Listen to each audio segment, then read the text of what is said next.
Hello, this is Kirill from forexpert.com and welcome to the course on Forex trading. In today's tutorial we will answer the question, what is Forex and where it came from? Forex stands for foreign exchange. It is also sometimes abbreviated as simply FX. Investopedia defines foreign exchange as the exchange of one currency for another or the conversion of one currency into another currency. So simply put, foreign exchange is the exchange of currencies. Also, Investopedia continues this definition by saying that foreign exchange also refers to the global market where currencies are traded virtually around the clock. So let's have a look at an example. Say, for instance, you're going on a holiday to Europe. In that case, you will take your American dollars and go to the exchange shop and convert them into euros. By doing this, you've conducted a currency exchange and therefore you have become a participant of the Forex market. We will talk about the participants of Forex more in one of the future tutorials, but today let's have a look at the history of how this used to be back in the day, because it wasn't always as easy. So here's a timeline.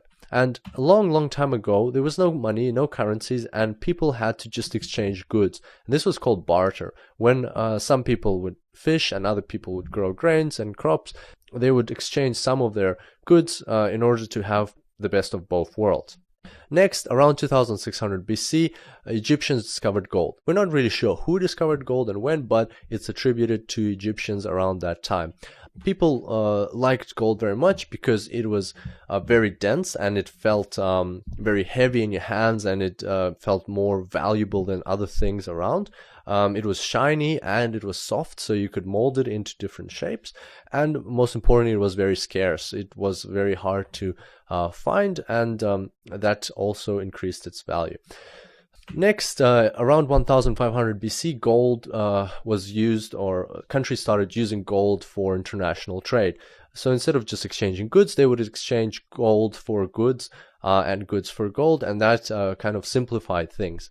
Then, to simplify things even further, around 700 BC, the first gold coins were created, and that was a very handy thing to have, because before that, people had to check that the gold that they're receiving is actually gold, and also they had to weigh it up. But by having gold coins, they could already know what value those gold coins are carrying, and that speeded up the process of exchange. So that's a bit of ancient history, which now brings us to the modern world. In about the 17th century, paper money started spreading across Europe, and around the 18th century it became so popular that it started causing tensions, because some people and countries were still using gold and silver coins, whereas others were actively using paper money, and there was no real connection between the two. And that is when the gold standard came into play. The gold standard was agreed upon in 1875, and basically what it meant was that currencies became backed by gold reserve of their countries. In essence, that means governments guaranteed conversion of currency into a specific amount of gold and vice versa. Let's look at an example. For instance, country A says that its one unit of its currency equals 2 ounces of gold, and country B says that 1 unit of its currency equals to 4 ounces of gold. And that basically means that you now know how to convert currency of country A into currency of country B. That made things more simple, and also defined certain rules around how these transactions occurred. And the gold standard became the first standardized means of exchange in history. So that was a good idea in general, but then what happened was World War I struck and World War II.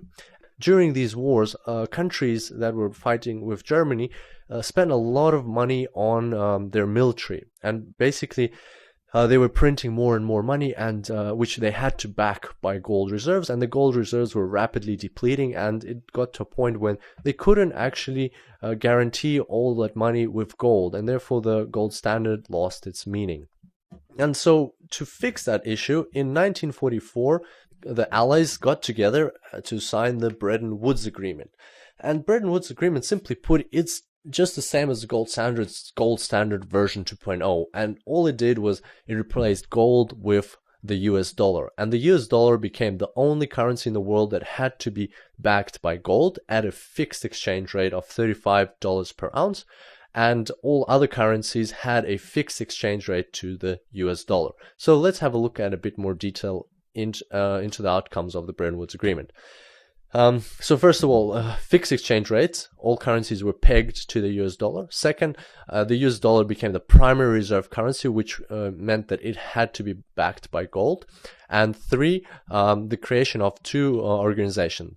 The International Monetary Fund, which is simply a pool of funds where all participating nations contribute to on a regular basis, and then if they have problems within their country, they can take money out of that pool, fix their problems, and then return it, plus pay some interest. And also the World Bank, which is a financial institution of the United Nations, meaning that its main purpose is to reduce poverty around the world and help developing countries. By the way, if you're wondering why it's called the Bretton Woods Agreement, that's because it was signed in a town called Bretton Woods in New Hampshire, USA. And as you can expect, when you create something which is basically the gold standard version 2.0, then there's a very high likelihood of it failing just as the gold standard did. And that's exactly what happened to the Bretton Woods Agreement. Over the years after World War II, gold reserves of the US started depleting very rapidly, and in 1971, US President Richard Nixon closed the gold window by telling all other countries that the US will no longer exchange gold for US dollars held in foreign reserves. This event marked the end of the Bretton Woods Agreement, and since then, the world has been using floating exchange rates between currencies, what we now know as the Forex market. The main two takeaways from this timeline are that, first of all, it hasn't always been that simple. It took some time for nations to come up with the current Forex system that we have. And secondly, that there have been several attempts at creating fixed exchange rates between currencies. For example, the gold standard and the Bretton Woods Agreement. And all of these events have failed because it is very artificial to put such constraints on currencies and try to control them. It also illustrates that the Forex market that we currently have is by far the most natural thing that should govern the exchange rates of currencies between each other. This brings us to the end of today's tutorial. I hope you enjoyed it, and I look forward to seeing you next time. Until then, happy trading.